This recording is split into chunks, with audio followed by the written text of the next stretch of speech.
안녕하세요. 2021년 아키컴 캐드 교육을 맡은 이마준입니다. 코로나가 여전히 심해서 이렇게 온라인으로 교육을 진행하게 됐어요. 그래도 아키컴에 많이 들어와줘서 너무너무 고맙고 33기 여러분들 환영합니다. 우와! 그럼 지금부터 아키컴 캐드 교육을 시작하겠습니다. 우선 컴퓨터 기본 명령어, 캐드 기본 명령어랑 그리고 이제 인터페이스를 배우고 그 다음에 이제 조모임으로 방도면을 그리도록 할 거예요. 이번 영상에서는 인터페이스에 대해서 알아볼 거고 기본 툴이랑 아래 옵션들을 설명을 드린 후에 명령어를 알려드리도록 하겠습니다. 컴퓨터 프로그램을 사용하다 보면 이제 컨트롤 Z 뭐 이렇게 다양한 단축어들을 사용을 하는데 캐드에서도 마찬가지로 사용이 돼요.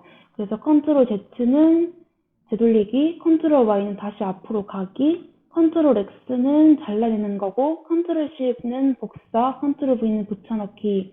많이들 사용을 하시죠? 이제 캐드에서도 사용을 할 거고, 캐드 같은 경우에는 이제 창을 이런 식으로 움직일 때 어떻게 하냐면 그 마우스 휠을 계속 꾹 누르면서 이렇게 움직이실 수가 있어요.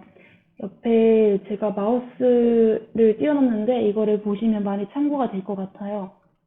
그래서 이렇게 꾹 누르면 마우스 창, 그러니까 캐드 창을 움직이실 수가 있고, 그리고 만약에 내가 확대를 하고 싶다, 줌인을 하고 싶다 싶으시면 마우스 휠을 이렇게 위로 움직여주세요. 그리고 다시 줌 마우스를 하고 싶다 싶으시면 마우스 휠을 아래로 이렇게 내려주시면 됩니다. 그리고 이제 캐드에서 이렇게 드래그를 했을 때 창이 두 개가 생겨요. 그 두 가지가 무슨 사이인지에 대해서 말씀을 드릴 텐데 우선 왼쪽으로 드래그 했을 때 어떻게 되는지 말씀을 드릴게요. 왼쪽으로 이렇게 드래그를 했을 때 이렇게 잡히고 오른쪽으로 했을 때는 이렇게 잡혀요. 무슨 차이인지 아시겠어요? 왼쪽에서는 이렇게 했을 때 왼쪽 이제 네모난 이런 초록색 창 안에 걸쳐져 있는 모든 객체들이 다 선택이 되고 이와 반대로 이제 파란 창 같은 경우에는 완전체로 모든 객체가 안에 들어가야 돼요. 이렇게 이제 얘들 같은 경우는 잘렸으니까 들어가지 않겠죠? 이런 차이가 있어요. 그래서 여러분들께서 편하신 대로 사용하면 됩니다. 그리고 이제 기본적으로 이렇게 있고 여기 보시면 제 마우스를 보시면 네모난 박스가 있어요. 이 마우스에서 이 스냅 같은 경우에 여러분이 처음 이제 캐드를 키셨을 때 이 작은 박스가 굉장히 작을 거예요.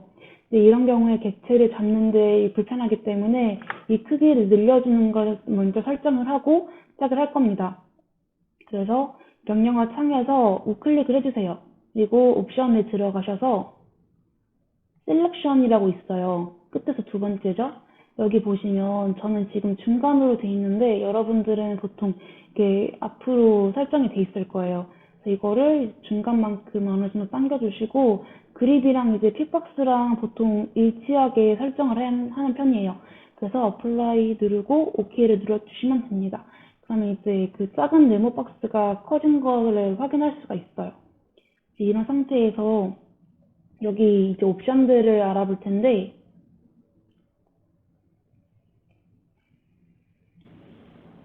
여기 옵션에서 차례차례로 알아볼게요. 여기 그리드, 그다음에 스냅이 먼저 있어요. 그리드 같은 경우에는 F7이고 F7을 이제 끄면 이렇게 뒤에 배경이 사라집니다. 근데 보통 저희는 이제 그리드를 켜고 작업을 하는 편이에요. 그리고 옆에 있는 F9 같은 경우에는 여기 보시면 만약에 제가 뭐 손을 그어요. 근데 지금 보면 부자연스럽게 움직이죠. 이게 스냅에 맞춰서 움직이는 거예요. 그래서 저희는 이게 불편하기 때문에 보통 F9를 사용하지 않습니다. 그래도 혹시나 모르니까 설정을 알려드리면 사살표가 있죠. 여기 스냅 세팅이 있어요. 스텝 간격 같은 경우는 우리가 알아서 조정할 수 있는데 그리드랑 보통 스냅이랑 같은 간격으로 설정을 하는 편입니다. 근데 보통 건들진 않아요. 건들진 않고 그래서 이렇게 사용하시면 되는 거예요. 그 옆에는 직교인데 이건 정말 많이 사용하기 때문에 F8을 기억을 하셔야 돼요. 그래서 라인 같은 거를 껐을 때 보통 F8을 끊으면 제가 마음대로 이렇게 선을 잡을 수가 있어요. 텐데 저희는 웹8을 많이 사용하는 편이기 때문에 이렇게 단축어를 외우고 계시면 굉장히 편합니다. 그래서 이제 좌우로만 움직이고 상하로만 움직이는 거예요. 그리고 이제 오스냅이 있는데 이게 오브젝트 스냅이에요. 이제 오브젝트 스냅 자체도 세팅할 수가 있어요. 뭐 이렇게 다양하게 있는데 이거는 개인마다 설정이 다르고 이제 사용하다 보면 자기 설정에 맞는 게 있어요. 근데 저는 보통 이렇게 사용하는 편입니다. 하나하나 설명을 드리면 이게 굉장히 많이 주로 사용하게 될 텐데 이제 설명을 드릴게요. 여기서 라인으로 제가 알려드릴게요. 여기 보시면 끝점 같은 경우는 네모난 스냅이 잡혀요. 그래서 끝과 끝을 이어서 이렇게 선을 그을 수 있습니다. 이제 보통 그 명령어를 끝낼 때는 엔터를 치시거나 아니면 스페이스 키를 누르시면 돼요. 그래서 보통 저희는 이렇게 선을 잇고 그냥 2번 이렇게 해주면 바로 이전 명령어가 이어지기 때문에 이렇게 사용을 합니다. 그래서 라인을 눌러주고 스페이스를 누르시고 여기 끝에서 끝점을 잡고 또 스페이스를 누르면 명령어가 끝나요. 그리고 다시 스페이스를 누르면 이전 명령어가 다시 시행이 됩니다. 그래서 저희는 이렇게 사용을 합니다. 훨씬 작업 속도가 빠르겠죠? 계속 라인을 치고 이런 것보다는. 그래서 이렇게 열공 이렇게 만들어졌고 이번엔 미드점을 해볼게요. 미드점 같은 경우에는 선분에서 이제 끝과 선분 주위를 왔다 갔다 거리다 보면 이렇게 세모난 스냅이 생겨요. 이 스냅에 주목을 해주시면 됩니다. 그래서 이렇게 선분을 만들 수가 있어요. 얘도 마찬가지로 세모점을 이렇게 이으면 왼쪽과 같은 도형을 만들 수가 있습니다. 이번엔 교차점인데 여기 지금 선분과 선분이 만나는 교차점을 말하는 거죠. 그래서 교차점 같은 경우에는 X 표시입니다. 그래서 이렇게 여기도 X 표시, 여기도 X에서 X 표시 이렇게 이을 수가 있어요. 중심점은 원의 중심을 말하는 거죠. 그래서 원에 가까이 이렇게 마우스를 가져다 대면 십자가 모양이 보일 거예요. 십자가 모양을 잡아서 이런 식으로 이어주실 수가 있어요. 그리고 다분점 같은 경우는 0도, 90도, 180도, 270도 이렇게 점이 잡혀요. 그리고 4분점 같은 경우에는 마른 목골로 이제 스냅이 보입니다.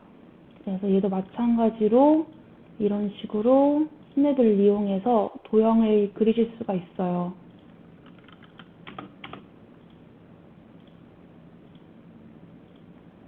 이렇게 그리시면 돼요. 그리고 여기서 지금 수직점 같은 경우에는 이렇게 내렸을 때 보조선이 보이실 거예요. 그리고 보조선과 함께 아까 제가 직교 표시가 요건데 여기서 마찬가지로 직교 모양이 나타나죠. 여기가 수직점을 알려주는 겁니다. 그래서 보조선과 함께 이게 나타나면 아 얘가 수직점이구나 하고 이렇게 끄시면 돼요. 이거는 정점인데 그냥 말 그대로 점이에요. 그래서 여기 점 이렇게 있으니까 요거를 이렇게 이어주시면 됩니다. 그래서 제가 계속 스페이스를 2번 하면서 빠르게 진행을 하고 있어요. 여러분도 편해지실 거예요.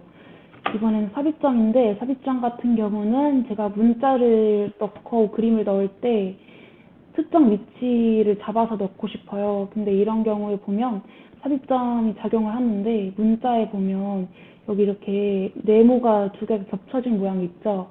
이게 삽입점 표시예요. 그래서 이렇게 삽입점 스냅이 잡히면 이런 식으로 잡아주시면 됩니다. 오스냅을 이용해서 문자를 이제 객체를 만드는 게 좀 익숙해지시면 굉장히 편리하게 이용하실 수가 있어요. 그리고 근처점 같은 경우에는 솔직히 이렇게 여기서 보시면 제가 여기 보면 끝점이 잡혔죠. 그리고 이렇게 갖다 대면 중심점이 잡히거나 아니면 직교 또 아니면 뭐 끝점 이렇게 잡히는데 근처점 같은 경우는 얘들이 너무 강하기 때문에 잘 안 잡히는 경우가 많아요. 그래서 만약에 잡고 싶으시면 Shift를 누르신 상태에서 자 이제 오른쪽 죄송해요. 네, 그래서 Shift를 누르신 상태에서 오른쪽 우클릭을 하시면 이렇게 창이 뜹니다. 팝업 창이 떠요. 그 다음에 근처점인 리얼리스트이기 때문에 리얼리스트를 눌러볼게요. 그러면 이렇게 그 모래시계 모양으로 근처점 표시가 떠요. 그래서 이런 식으로 해주시면 돼요. 한 번 더 해볼게요. Shift 누른 상태에서 우클릭, 그 다음에 리얼리스트 누르시면 이렇게 됩니다. 그래서 이렇게 하시면 되고, 하나 더 알려드리면 저 약간 응용 그런 거 해보면 또 마찬가지로 Shift 누른 상태에서 여기 보면 탄젠트가 있어요. 근데 탄젠트는 잘 쓰지는 않는데 가끔씩 쓸 때가 있기 때문에 알려드릴게요. 탄젠트를 누르시면 탄젠트 모양은 이제 원의 접점이기 때문에 이제 원 위에 접선이 표식이 돼 있는 거예요. 그래서 이걸 누르시면 이런 식으로 접점이 생긴 거를 보실 수 있어요. 그래서 이런 접선이 된 거죠. 이렇게 사용을 하시면 돼요. 오스넷 같은 경우는 이렇게 사용하시면 됩니다. 이제는 명령어에 대해서 한번 알아볼게요. 우선 가장 기본적인 명령어는 라인이에요. 그래서 라인 자체에서 이제 옵션이 별로 없기 때문에 라인으로 좌표 체계에 대해서 설명을 드리도록 하겠습니다. 일단은 라인 자체를 어떻게 사용하는지 먼저 보여드릴게요. 라인은 이제 명령어가 L이에요. L을 입력을 하시고 첫 번째 점을 잡으라고 여기 밑에 보시면 이렇게 설명을 해줘요. 그래서 이거를 잘 보시면 좀 더 CAD를 빠르게 익히실 수가 있어요. 그래서 이런 식으로 그 다음에 다음 점을 선택을 하라고 하죠. 그래서 이렇게 계속 다음 점을 선택을 하라고 밑에서 말해주고 있어요. 그래서 이렇게 이어주시면 결이 완성이 됩니다. 이번에는 그 밑에 옵션을 한번 사용을 해볼게요. 마찬가지로 L을 치시고 이렇게 계속 하시다가 밑에 보면 클로즈가 생겼죠. 그래서 C를 누르면 이렇게 얘가 이렇게 바로 이어진 것을 확인하실 수가 있어요.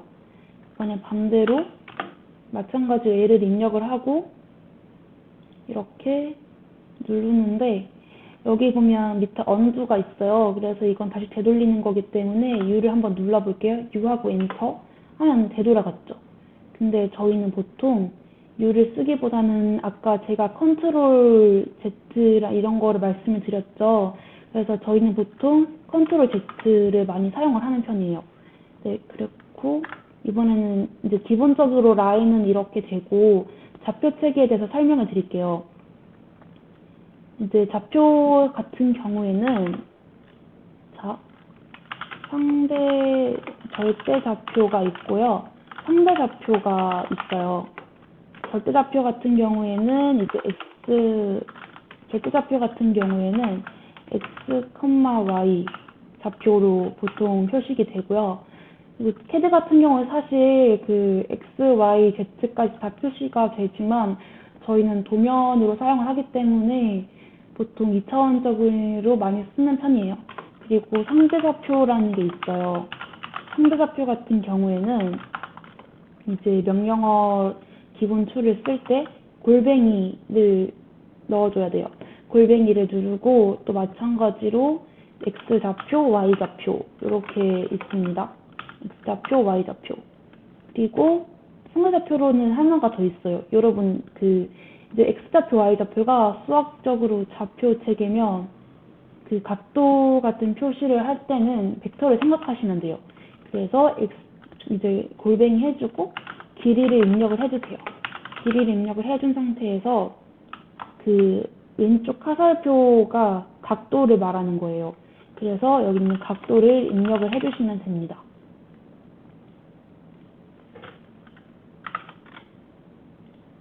그래서 이렇게 한번 나타낸 상태에서 진행을 해볼게요. 자, 라인을 이번에도 사용을 해보겠습니다. 이제 제가 절대좌표를 먼저 알려드릴게요. 절대좌표는 수학의 좌표랑 똑같아요. 그래서 0,0을 입력을 하면 여기 기존 좌표가 잡히죠. 그리고 여기까지 길이가 100이에요. 그래서 100,0 이라고 제가 상대좌표를 입력을 해버렸네요. 자, 다시 100,0 입력을 하면 이렇게 잡히게 돼요. 근데 절대좌표 같은 경우에는 여기 보시면 이 지점이 여기서부터 100, 여기서부터 100이니까 100,100을 입력을 하셔야 돼요. 자꾸 상대좌표 입력을 해버리네요. 자, 100,100 이렇게 입력을 해주시고 이번에 이쪽으로 가려면 여기서부터 100만큼 띄어졌으니까 0,100이겠죠. 이렇게 되고 다시 여기 0,0이지만 저희는 클로즈를 써볼게요. 그래서 클로즈 이렇게 됩니다. 그래서 절대좌표 같은 경우에는 여기 0,0을 기준으로 하나하나 다 계산을 해줘야 되기 때문에 저희는 잘 사용하지 않습니다. 그래서 상대좌표를 더 많이 쓰는데 여기서 이제 아무 점이나 잡아주세요. 상대좌표를 한번 배워볼게요. 아무 점이나 잡아주시고 골뱅이 입력을 하시고 이제 여기서 100,0을 입력을 해볼게요. 이렇게 되죠. 상대좌표 같은 경우에는 저희가 이전점을 기준으로 좌표 설정을 하기 때문에 또 여기서도 마찬가지로 얘가 이제 이전점이 된 거예요. 그러면 얘를 이제 위로 올릴 때 0,100 이런 식으로만 입력을 해주시면 돼요. 훨씬 간편하죠. 그래서 하나하나 다 계산을 할 필요가 없어요. 왼쪽으로 가고 싶으면 마이너스 입력을 해주시면 되고 아래쪽으로 가고 싶으시면 다시 마이너스 100, 그러니까 y좌표에서 마이너스 100을 입력해서 해주시면 되겠죠. 네, 이런 식으로 됩니다.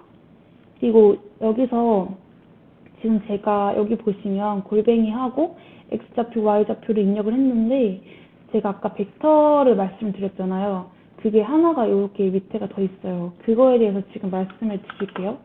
자, 이번에는 아무 점이나 마찬가지로 잡으신 상태에서 길이를 입력을 해줄 거예요. 길이는 한 50? 이렇게만 잡아볼게요. 잡고 각도를 제가 0으로 잡아볼게요. 그러면 이렇게 돼요. 근데 여기서 각도의 기준이 뭐냐면 반지계 방향이에요. 그래서 여기서 보시면 제가 이렇게 만들어 놨는데 0에서 여기 30, 60, 90, 120, 150 뭐 이렇게 쭉쭉쭉쭉 나가요. 그렇게 되고 그리고 여기서부터 거꾸로 가고 싶으면 마이너스 치수를 입력해 주시면 돼요. 그래서 보통은 여기까지는 150 이렇게 해주시는데 이렇게 내려갈 때는 그냥 마이너스 치수를 입력을 해주시는 게 더 계산하기가 편하실 거예요. 그래서 이렇게 하면 되고 또 마찬가지로 라인을 제가 이번 30도로 하고 싶어요. 그러면 만약에 길이는 100으로 하고 싶어. 그러면 100에다가 30 이렇게 해주시면 이렇게 생기고 이번에 마이너스를 해볼게요. 100 하고 80으로 한번 해볼까요? 80 마이너스 30 이렇게 해주면 이렇게 생기죠. 그래서 각도나 이렇게 사용을 하시면 돼요. 이렇게 세 가지로 선을 그어줄 수가 있고 약간 이거랑 별개로 좀 약간 사용하기 쉬운 방법이 있는데 이런 직사각형이나 아니면 이렇게 수직 수평으로만 된 도형 같은 걸 그릴 때는 그냥 직교를 이용해 주시는 게 더 빠르긴 해요. 그래서 직교를 제가 켰습니다. F8이죠? F8 이렇게 키면 파란색으로 변해요. 그래서 라인을 한번 해볼게요. 제가 이만큼 100이라 그랬잖아요. 그래서 이렇게 하고 이제 직교일 모드를 키면 제가 방향을 잡아주는 대로 선이 그어져요. 그래서 제가 이쪽을 방향을 잡아줬어요. 그냥 100을 입력을 하면 이렇게 되고 위로 방향을 잡아준 상태에서 100 입력하면 이렇게 되고 또 왼쪽으로 다시 하고 싶어. 그러면 100을 왼쪽으로 잡아준 상태에서 이렇게 하면 모양이 완성이 돼요. 그래서 직교는 여러분의 판단 하에서 끄고 켜고 이렇게 자유롭게 진행을 하시면 돼요. 좌표책의 절대좌표, 상대좌표, 그다음에 각도를 사용해서 긋는 방법, 직교를 사용해서 이제 선분을 긋는 방법에 대해서 알려드렸어요. 그래서 여러분이 자유롭게 좌표책을 익히시고 사용을 하시면 됩니다. 그리고 이번에는 렉탱글이랑 카피에 대해서 알아볼게요. 렉탱글 같은 경우에는 지금 여기 보시면 30만큼 올라갔죠. 렉탱글의 단축어는 REC예요. 그래서 엔터를 쳐주시고 여기를 잡아볼게요. 여기서부터 위로 올라가죠. 오른쪽이면서 위로 올라가니까 골뱅이 30, 30 해주시면 이렇게 되겠죠. 그리고 이렇게 사각형을 그려주시면 되고, 그리고 만약에 뭐 아까 x좌표, y좌표니까 뭐 직사각형 그리고 싶으시면 x좌표만큼 50, y좌표만큼 30 이렇게 올려주시면 이렇게도 완성이 돼요. 그래서 길이에 따라서 여러분들이 하시면 되고, 이번에 얘를 활용해서 챔퍼랑 필렛을 한번 배워볼게요. 이번에 직사각형을 이번에는 오른쪽에서 아래로 내릴 때 어떻게 하냐면, 여기서 지금 40, 40 있죠. 그러면 오른쪽으로 40만큼 갖고 이번에는 아래로 갔으니까 마이너스 40을 입력을 해줘야겠죠. 이거를 익숙해지시면 이제 괜찮아지실 거예요.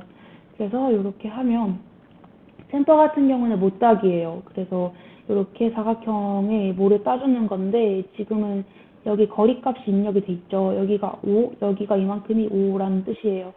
그래서 챔퍼 같은 경우는 CHA가 명령하고 여기 보시면 다양한 옵션들이 있어요. 여러분들이 시간 되실 때 이런 거를 한 번씩 다 이제 사용을 해보시면 훨씬 빨리 늘게 될 거예요. 근데 이제 챔퍼나 필렛 같은 경우에는 여기 멀티플이 있는데 매번 다시 입력을 해주는 게 너무 귀찮아요. 그래서 M을 항상 쳐주시고 그 다음에 여기 디스턴스가 있잖아요. 디스턴스가 이거 거리값을 입력을 해주는 거거든요. 그래서 D를 쳐주신 다음에 여기 보시면 항상 이걸 읽어주시면 더 빨리 배우실 수가 있어요. select first line이니까 그 다음에 여기 디스턴스를 입력을 하는 거거든요. 그 다음에 여기 5로 돼 있죠. 근데 저희는 일단 5를 한번 입력을 해줄게요. 그 다음에 두 번째 디스턴스를 정하래요. 근데 여기도 똑같이 여기는 5죠. 그래서 5를 입력을 해주겠습니다. 그 다음에 여기 라인을 선택을 하래요. 그래서 이런 식으로 아까 제가 멀티플을 했죠. 이렇게 됩니다. 근데 만약에 제가 멀티플을 안 해요. 그러면 5니까, 그러니까 여기서 지금 5만큼 입력이 돼 있잖아요. 그러면 5를 따로 입력하실 필요가 없어요. 그냥 바로 스페이스를 누르시면 바로 입력이 됩니다. 그래서 이렇게 하고 그냥 끝나버려요. 그래서 이런 부분이 불편하다는 점 알고 계시면 좋을 것 같아요. 그래서 디스턴스 해가지고 이렇게 완성을 해주시면 돼요. 이렇게 하면 되고, 네, 챔퍼가 지금 똑같은 값을 입력이 돼 있는데 얘를 좀 바꿔볼게요. 이번에는 5랑 3으로 한번 입력을 해보겠습니다. 멀티플로 디스턴스 5 하고 3을 입력을 해볼게요. 자, 첫 번째가 5고 두 번째가 3이었죠. 제가 첫 번째 선분을 5만큼 깎고 두 번째 선분을 3만큼 깎는단 말이에요. 그러면 얘랑 이제 거울처럼 이렇게 하고 싶으시면 얘를 먼저 선택을 해주셔야겠죠. 이렇게 만약에 얘를 먼저 선택을 해주시면 이렇게 생겨요. 그래서 만약에 못따기 길이가 다르다면 항상 순서를 생각을 해주셔야 됩니다. 그래서 이런 점이 다르고 필렛 같은 경우는 얘는 이제 롤을 깎았는데 얘는 둥글게 깎는 거예요. 그래서 필렛은 F가 명령하고 멀티플은 전 항상 누르고 시작을 해요. 그게 훨씬 편하기 때문에.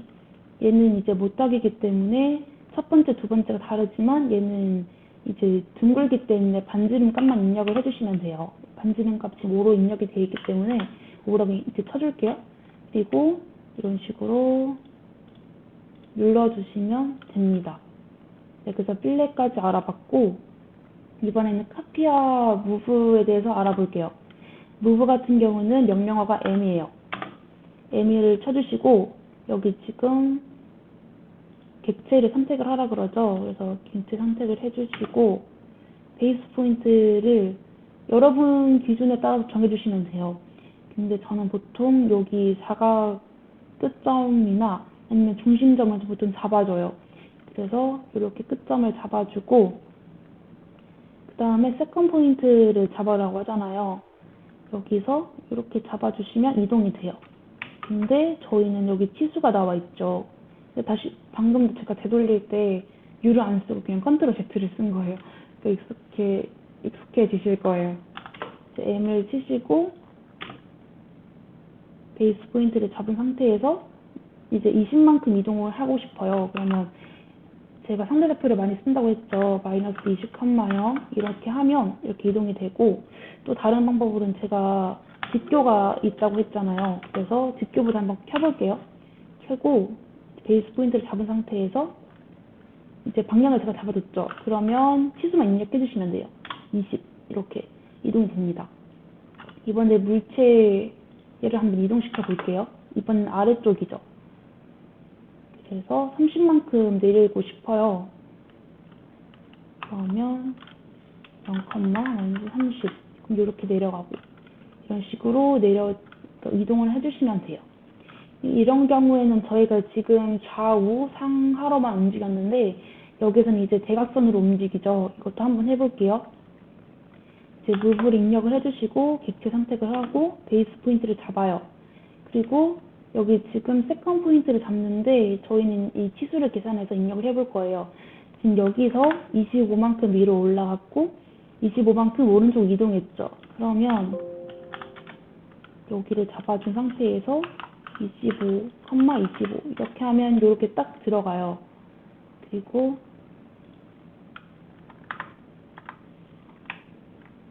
여기서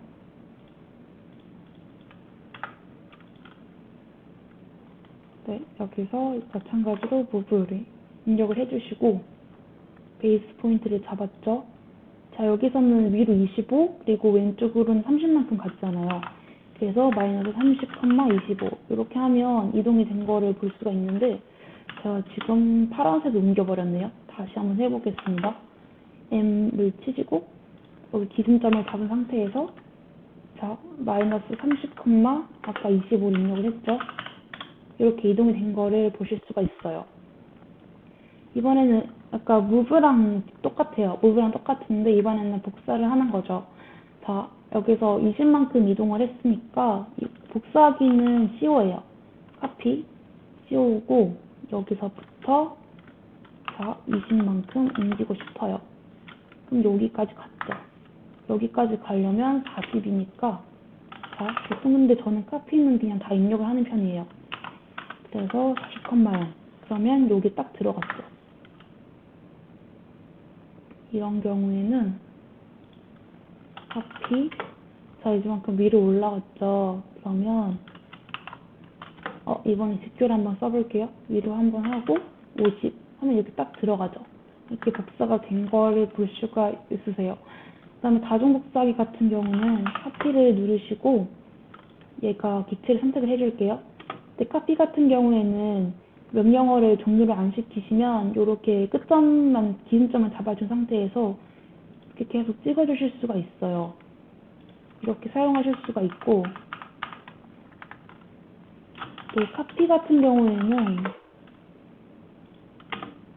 여기 보시면 베이스 포인트를 잡죠.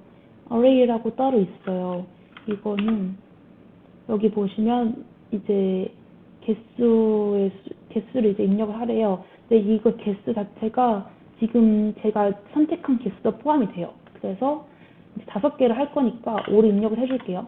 5를 입력을 해주고 세컨 포인트를 잡아요.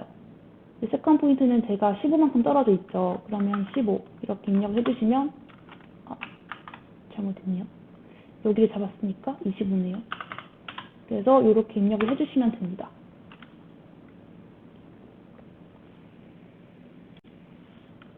그리고 여기서 array 같은 경우는 멀티플과도 비슷해요. 그런데 얘는 조금 더 빠르고 편리하게 사용하실 수가 있는데 솔직히 잘 사용하진 않아요. 근데 일단은 알려드리면 좋을 것 같아서 넣어봤습니다.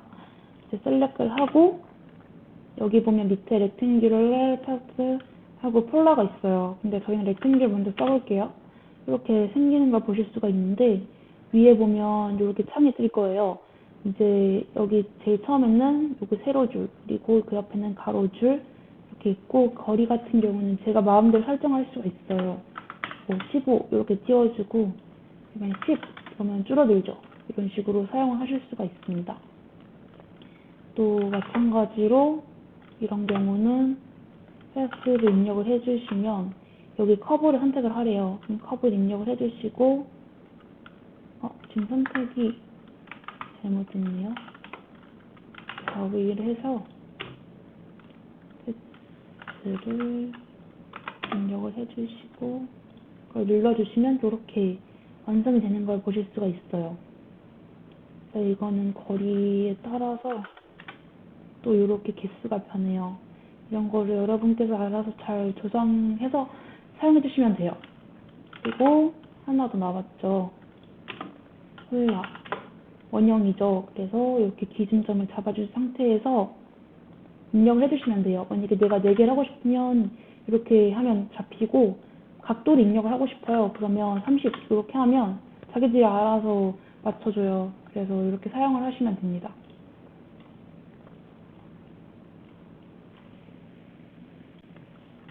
이번에는 서클이랑 아크에 대해서 알아볼게요. 서클 같은 경우에는 명령어가 C예요. 그래서 여기 지금 센터 포인트가 있죠. 센터 포인트를 잡아준 상태에서 지금 반지름 입력을 해주시면 돼요. 네, 지금 반지름이 R이니까 R25만큼 입력을 해주시고 엔터를 하면 이렇게 원이 생기죠. 그 다음에 또 마찬가지로 C를 찾으시고 여기 보면 옵션이 3가지가 있어요. 3P를 입력을 해주시면 그러니까 3개의 점을 잡아서 원을 그린다라는 거니까 이렇게 점을 잡아주시면 되고 2P도 마찬가지예요. 이렇게 2개의 점을 잡아서 해주겠다. 그리고 하나가 나갔죠. 근데 보통 잘 안 쓰긴 하는데 말씀을 드려보면 이렇게 TTR이라고 하는 게 접선 반지름인데 여기로 한번 해볼게요. 여기 보면 접선이 잡히죠. 접선 여기 잡고 반지름 뭐 5로 한번 해볼게요. 이런 식으로 접선과 접선, 그다음 반지름 5인 이제 원이 이제 그려질 수가 있어요. 잘 안 쓰는데 그래도 한번 네 해봤습니다. 아크를 해볼게요. 이번엔 아크 같은 경우에는 여기 지금 이렇게 시작점, 중간점, 끝점을 순서대로 잡는 게 기본이에요. 그래서 시작점, 뭐 중간점, 끝점 이렇게 잡아서 아크를 그릴 수가 있는데 근데 저의 경우에는 보통 이렇게 보조선이 있어요. 그래서 보통 이렇게 보조선을 대충 그어놓고 사용을 합니다. 그래서 아크 해서 여기 보면 센터가 있죠. 저는 센터를 누르고 센터점을 잡은 상태에서 여기 보면 스타트 포인트가 있어요. 스타트 포인트 여기로 잡을 거고 그 다음에 엔드 포인트가 있죠. 이렇게 잡고 싶어요. 그래서 이런 식으로 보조선을 사용해서 아크를 그립니다. 그런데 여기에서 보시면 반시계 방향이죠. 근데 저는 시계 방향으로 그리고 싶어요. 그러면 컨트롤을 눌러주시면 방향이 바뀌어요. 그리고 이제 마우스 왼쪽을 클릭해 주시면 이렇게 아크가 생깁니다. 그리고 이건 보조선이기 때문에 나중에 아크를 그리시고 이렇게 지우시면 돼요. 지우는 건 이레이저 혹은 이제 딜리트를 눌러주시면 돼요. 그 다음에 이번에는 로테이트랑 스케일 한번 알아볼게요. 제가 아까 상대좌표를 설명할 때 이걸 가져왔었죠. 로테이트에서도 이 각도가 굉장히 중요하죠. 그래서 옆에 한번 이렇게 두고 여러분께서는 아직까지 익숙하시지 않을 테니 이거를 보고 한번 따라주셨으면 좋겠어요. 그래서 로테이트는 R로 명령어는 R로예요. 근데 저는 보통 그냥 다 치게 되더라고요. 그래서 이렇게 치고 이제 배치를 잡겠죠. 그리고 베이스 포인트를 눌러줍니다. 다음에 여기 30만큼 이동을 했으니까 30 똑같이 치수를 입력을 해볼게요. 그럼 이렇게 이동된 걸 보실 수가 있어요. 그리고 로테이트 이번에는 뭐 150 해볼까요? 그럼 이렇게 이동이 돼요. 항상 기준은 여기 0도를 기준이에요. 그래서 이거는 외워두시면 좋아요. 그리고 로테이트 같은 경우에 보시면 카피랑 레퍼런스라는 옵션이 있어요. 또 이것도 굉장히 많이 쓰는 편인데 그래서 알려드릴게요. 카피는 아까 복사였죠. 그래서 그냥 아까는 얘가 없어졌는데 지금 얘가 남아있어요. 새로 생기는 거예요. 그래서 카피는 이렇게 사용하시면 되고 레퍼런스 같은 경우는 조금 헷갈릴 수 있는데 그냥 순서를 외워놓으시면 굉장히 편해요. 그래서 로테이트 잡고 이렇게 잡고 그 다음에 R 입력해주시면 레퍼런스로 들어가져요. 근데 여기서 지금 뭐 각도 앵글 뭐 이렇게 말하는데 그냥 무시하시고 보통은 그냥 자기가 이제 객체를 잡을 때 객체 이제 위에 선 자체를 그냥 잡아요. 그러니까 말이 좀 어려운데 자, 여기서 만약에 제가 이렇게 렉탱글만 만들어 볼게요. 이 렉탱글을 여기 이렇게 돌리고 싶어요. 이제 그런 경우에는 로테이트에서 이렇게 베이스 포인트를 잡아주시고 R을 입력을 해주시고 이제 이 객체 위에 한 선분을 잡아요. 이렇게 잡아주시고 그 다음에 이렇게 이동해 주실 수 있어요. 그래서 이런 경우에 굉장히 유용하게 사용하실 수 있기 때문에 자, 한 번 더 해볼까요? 자, 다시 로테이트 베이스 포인트 R 여기서부터 E까지 이렇게 보조선까지 따라 올라가 주시면 편리하게 이용하실 수 있습니다.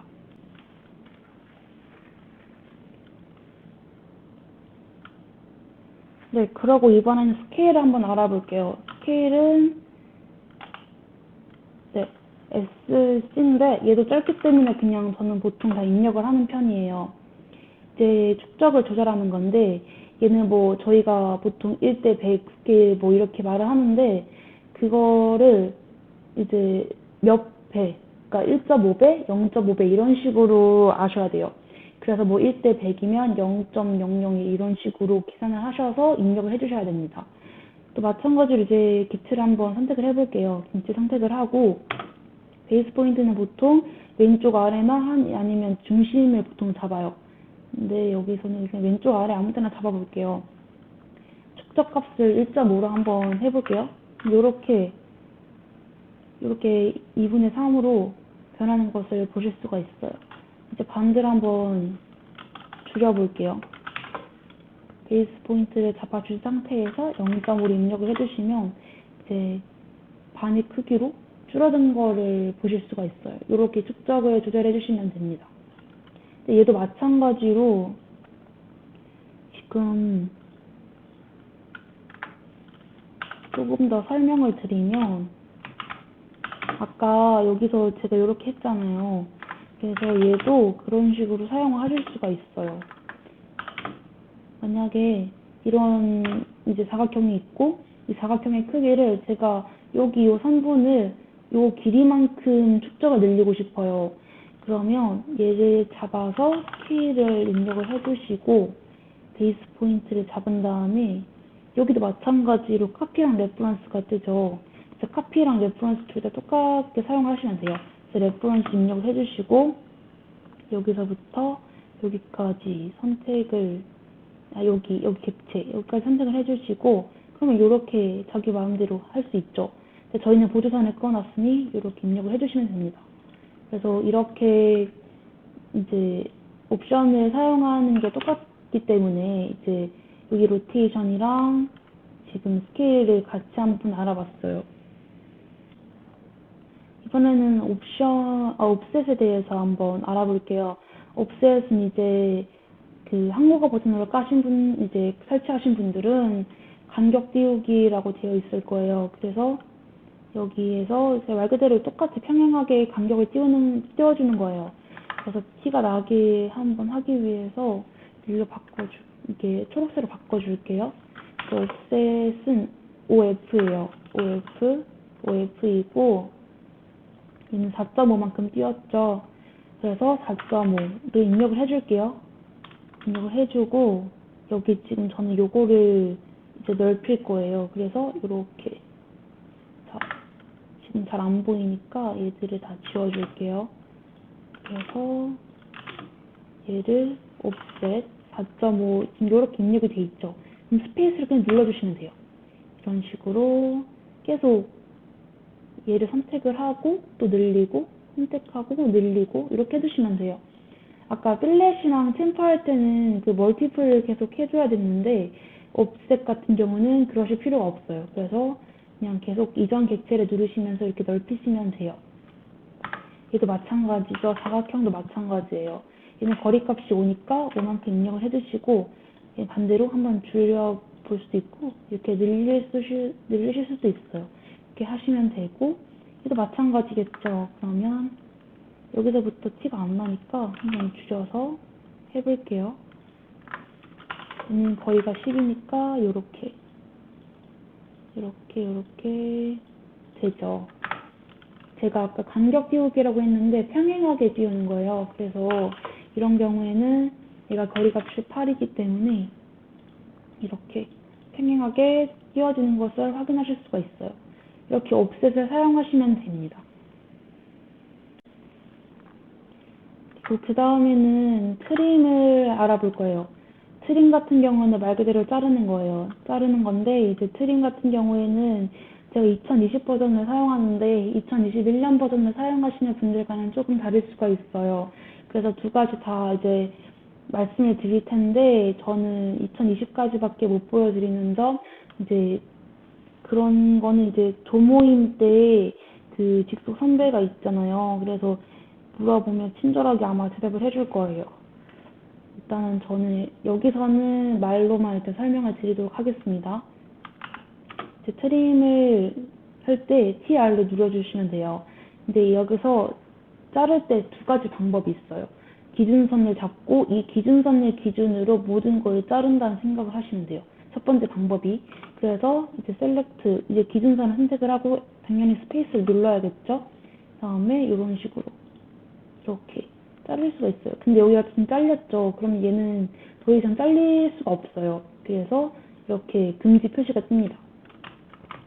그리고 이런 식으로 이 기준선을 잡아준 상태에서 엔터를 치시고 이렇게 눌러주시면 이렇게 잘리는 거를 보실 수 있어요. 만약에 뭐 이렇게 있죠. 만약에 뭐 이런 식으로 이렇게 있어요. 이렇게 있는데 제가 여기랑 여기 기준으로 자르고 싶어요. 지금 제가 기준을 두 개를 택했죠. 그 다음에 엔터를 쳐주시면 이 두 개가 기준이 돼요. 그 다음에 그럼 요렇게 누르면 잘리겠죠. 근데 여기 기준이기 때문에 요 선은 아무 의미가 없어요. 얘를 자르고 싶을 때. 그래서 이렇게 눌러주시면 얘 기준이 이렇게 잘립니다. 그래서 이렇게 잘리는 게 있고 얘 말고도 트림 이렇게 해주시면 여기 보면 셀렉트 올 있죠. 이거는 한 번 더 그냥 스페이스를 눌러주시면 돼요. 그래서 이렇게 그냥 제가 자르고 싶은 선 마음대로 잘리는데 여기는 왜 선이 없는데 잘릴까요? 그런 질문 하실 수가 있어요. 여기 보면 밑에 얘도 다양하게 옵션이 있는데 여기 엣지라고 있어요. 눌러볼게요 한번. 여기 지금 이스탠드나 노이스탠드가 있는데 저는 보통 이스탠드를 하고 사용하는 편인데 요 선이 이제 연장이 돼서 여기까지 그려지는 거예요. 얘 이제 캐드에서 그렇게 생각을 하는 거죠. 그래서 만약에 노이스탠드로 한번 해볼게요. 이제 트림, 셀렉트 올, 다음에 엣지에서 노이스탠드를 한번 해볼게요. 그러면 여기서 이렇게 잘리죠. 그럼 여기 딱 여기 지금 맞닿아 있는 선을 기준으로 잘라지는 거예요. 근데 저는 보통 그렇게 할 때는 그냥 기준선을 아까 첫 번째 방법처럼 잡아가지고 자르는 편이기 때문에 항상 그냥 엣지 해가지고 익스텐드를 항상 켜놓는 편이에요. 이제 그렇게 사용을 하시면 됩니다. 2021년 버전 같은 경우에는 이제 트림에 들어가시면 여기가 이렇게 안 뜨고 그냥 바로 셀렉트 올로 될 거예요. 그리고 제가 지금 뭐 셀렉트 올로 바로 들어가 볼게요. 근데 저 같은 경우는 이렇게 드래그를 했을 때 이렇게 창이 생겨요. 저희가 제일 처음에 배웠던 그 윈도우 창처럼 이렇게 생기죠. 초록색 창이. 근데 이제 2021년 버전 같은 경우에는 이게 창이 아니고 선 형태로 이렇게 작게 이렇게 생길 거예요. 근데 그런 경우는 그냥 선으로 잘라주시면 돼요. 딱히 별 다를 게 없긴 한데 여러분께서 당황하실까봐 설명을 드리는 거예요. 그리고 만약에 뭐 이 영상을 보시고 나는 창이 있었으면 훨씬 더 빠르게 작업을 할 수가 있겠다 싶으시면 2020 버전을 깔아주시면 돼요. 다음에 뭐 트림 여기서 또 똑같이 해볼게요. 이번에는 셀렉트 올라 한번 해볼게요. 그래서 이렇게 해주시고 뭐 이렇게 잘라주시면 이건 나중에 지워주시면 돼요. 아니면 나는 이게 불편하다 싶으시면 그냥 트림에서 셀렉트 그냥 하시고 엣지에서 노이스탠드로 바꿔주시고 이렇게 해주시면 돼요. 그냥 그래서 이렇게 해주시면 됩니다. 네. 그리고 여기서 원에서도 똑같이 작용을 하겠죠. 그래서 여기는 이제 요거를 기준으로 자르고 싶어요. 그러면 이 기준을 선택을 하고 항상 스페이스 눌러준 상태에서 잘라줄 객체를 선택. 이거 순서가 항상 중요해요. 얘는. 익스텐드에 가서도 이게 항상 중요하기 때문에 트림 익스텐드는 요 선택을 하는 기준을 항상 잘 잡아주셔야 돼요. 그리고 여기서도 똑같겠죠?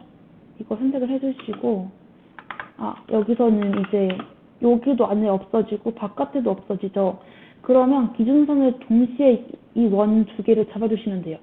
그래서 선택을 해주시고 스페이스, 그 다음에 이렇게 눌러주시면 되겠죠. 그럼 이렇게 완성이 됩니다. 그 다음에 익스텐드로 넘어가 볼게요. 익스텐드 똑같아요. 익스텐드는 EX가 명령어이고 여기를 잡아주고 이렇게 눌러주시면 돼요. 근데 지금 여기 이 선을 잡았으니까 이거를 선택을 해버리면 여기까지 늘어지겠죠. 그래서 그냥 요거를 두 개를 잡아서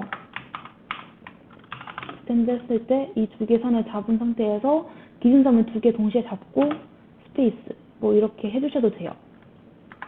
그리고 얘도 똑같이 하면 되겠죠. 이렇게 보조선이 생기는 거에 따라서 눌러주시면 됩니다. 얘도 마찬가지로 엔터 치시고 이렇게 보조선이 생기니까 이거에 따라서 눌러주시면 되고, 또 마찬가지로 얘도 똑같겠죠. 익스텐드 얘도 이렇게 잡아주시면 되겠죠. 기준선을. 그 다음에 엔터 치시고 이렇게 내리고 그러면 이렇게 완성이 됩니다. 이제 연장하는 게 익스텐드가 있으면 스트레치도 좀 비슷한 연장 개념이긴 해요. 이제 스트레치는 말 그대로 이제 늘리는 건데 이거를 약간 사용법을 혼동하시는 분들이 꽤 있어요. 그래서 여기서 한번 달아드릴 건데 잘 쓰진 않아요. 보통은 그냥 여기 이렇게 객체 선택을 하면 이렇게 잡히거든요. 그래서 이걸 눌러준 빨갛게 변해요. 그래서 이렇게 눌러준 상태에서 그냥 이렇게 늘려요. 이게 보통으로 사용하는 법인데 명령어로도 혹시나 이제 필요할 수 있으니까 알려드릴게요. 스트레치는 이렇게 str 이렇게 입력을 해주시면 돼요. 그리고 여기 객체 선택을 해주시고 베이스 포인트 스트레치는 이렇게 입력을 해주시고 제가 아까 여기서부터 이렇게 끌어올렸죠. 그러면 여기 있는 모든 객체가 선택이 된 거예요.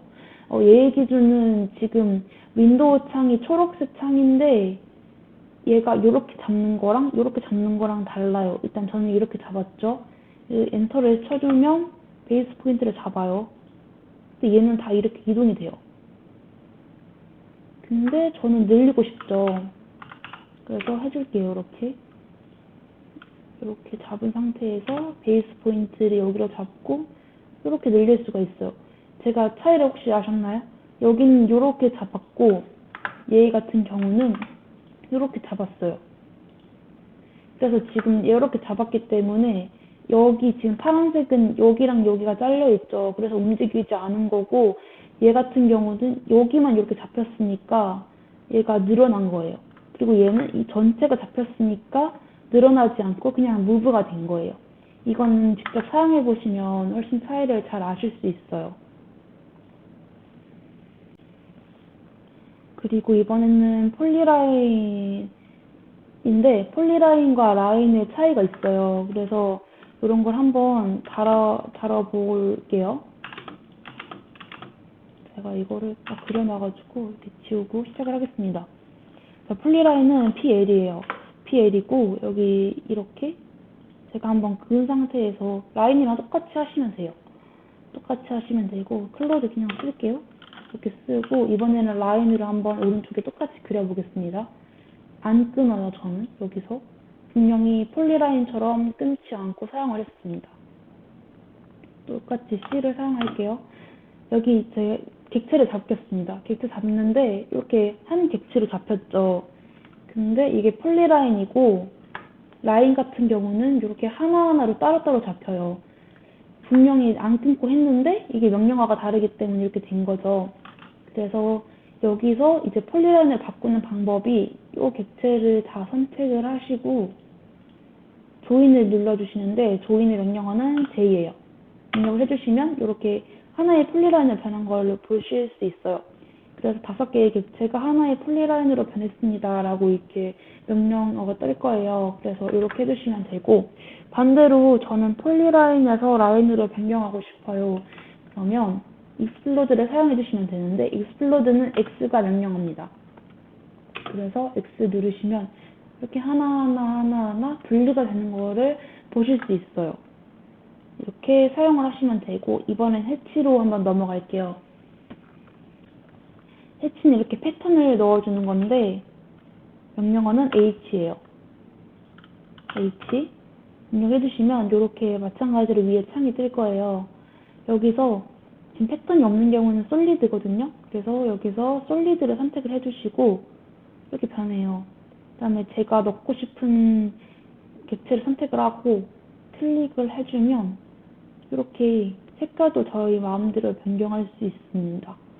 그리고 여기 투명도 같은 것도 이렇게 바꿀 수 있어요. 그래서 여러분들 이런 거를 사용을 하시면서 패턴을 넣어주실 수도 있고, 솔리드 같은 경우에는 이렇게 하나의 색깔로 넣어주실 수가 있어요. 이렇게 바이레이어 같은 경우는 나중에 레이어를 배우면 알겠지만 레이어의 색깔에 따르는 겁니다. 그래서 바이블록 같은 경우는 블록의 색깔이 따르는 거죠. 여기는 그냥 제가 마음대로 색깔을 선택을 하는 거죠. 그래서 이렇게 하시면 되고, 또 여기서 H 해가지고 이번엔 패턴을 넣어 볼게요. 아까 솔리드였죠? 이번엔 패턴을 넣을 거예요. 패턴 같은 경우에는 이런 식으로 넣을 수가 있어요. 이제 여기서는 요거 설명을 드릴 텐데 여기 다 설명을 드릴게요. 여기는 지금 색깔이 이 패턴 자체의 색깔이에요. 그래서 뭐 이렇게 하면 노란색으로 변하죠. 그래서 이렇게 되는데 여기 밑에는 뭐냐면 지금 아무것도 없어요. 근데 이렇게 넣어주면 이 배경이 차는 거예요. 그래서 이렇게 사용해 주시면 됩니다. 그리고 여기는 축적이에요. 패턴 자체의 축적. 그래서 얘 너무 크니까 일로 한번 줄여볼게요. 이런 식으로 축적을 변경할 수도 있고, 이 패턴 자체를 제가 약간 사선으로 틀고 싶어요. 그러면 이걸 이렇게도 입력해 주실 수가 있고, 여기 숫자도 변경이 가능하거든요. 그래서 45 이런 식으로 입력을 해 주실 수 있어요. 네, 그래서 패턴은 이렇게 사용을 해주시면 됩니다.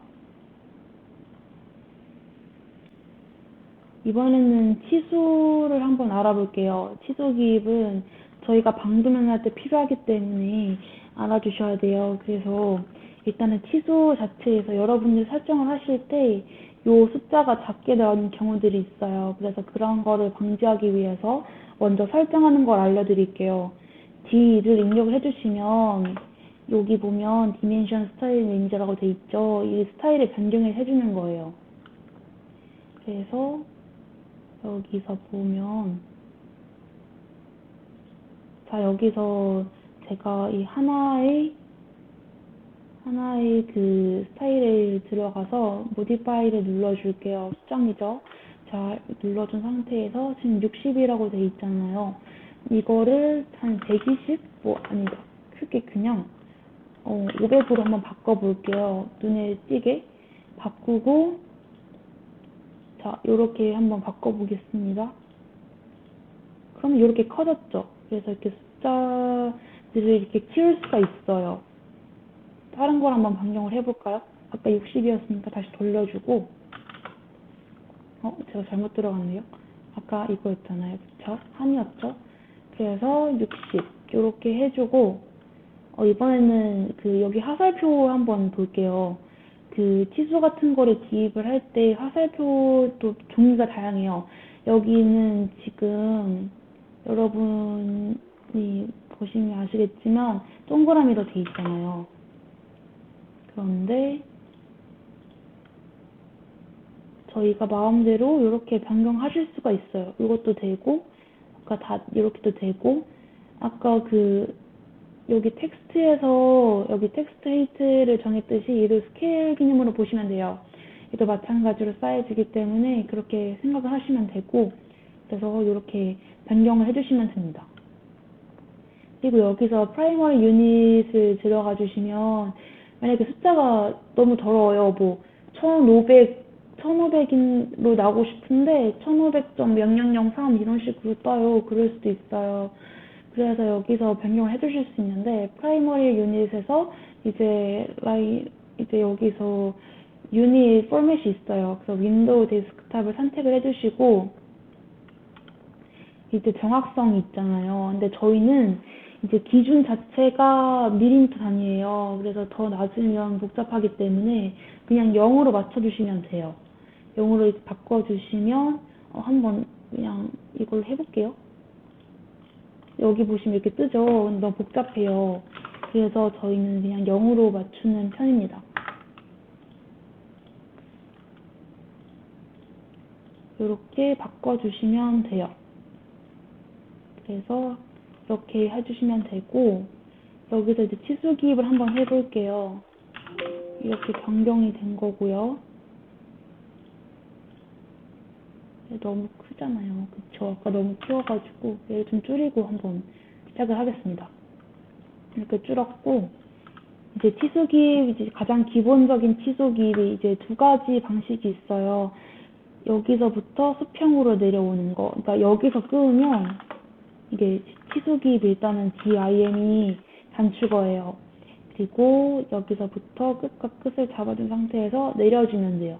이렇게 내려주면 되고 얘도 마찬가지로 일정 간격을 하고 싶어요. 그러면 끝과 끝을 잡아준 상태에서 뭐 나는 100만큼 오른쪽을 갈 거야. 그러면 이렇게 작게 너무 작네요. 그래서 이렇게 하고 오른쪽 500 이렇게 하면 이렇게 깔끔하게 되죠. 얘도 마찬가지로 예쁘게 해줄게요. 이렇게 잡아준 상태에서 500 이렇게 해주시면 됩니다. 그래서 이런 경우에도 마찬가지로 여기와 끝과 끝을 잡고 이렇게 올려주시면 돼요. 끝과 끝 잡고 내리고 마찬가지로 잡고 올리고 이렇게 사용을 하시면 됩니다.